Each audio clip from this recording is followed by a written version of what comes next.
சங்கம் முக்கியமா சாப்பாடு முக்கியமா? சாப்பாடு முக்கியம்.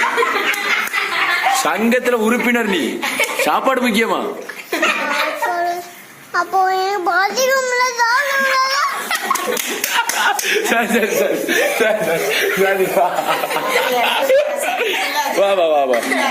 அவனுக்கு பசிக்கும் என்னம்மா. சங்கம் முக்கியம் கிடையாது என்னம்மா. இவ்வளவு கிடைக்கணும் வீணா போடணும். சங்கம் வச்சு நடத்துறான்ல சங்கம். சாப்பிட்டுட்டு வரியாம்மா? சாப்பிட்டுட்டு வா என்னையா. சரியாம்மா, உனக்கு மட்டும் ஃபீஸ் கிடையாது சரியா? சங்கத்துல ஃபீஸ் கிடையாது. அப்ப என்ன கொண்டு வருவேன்? சாப்பாடு கொண்டு வருவியோ? எதுல கட்டப்பையில வச்சா கொண்டு வருவேன்? சரி, அப்ப சங்கம் முக்கியமா சாப்பாடு முக்கியமா? சாப்பாடு முக்கியம். இல்ல மறுபடியும் சாப்பாடு சொல்ற? சங்கம் தான் முக்கியம்.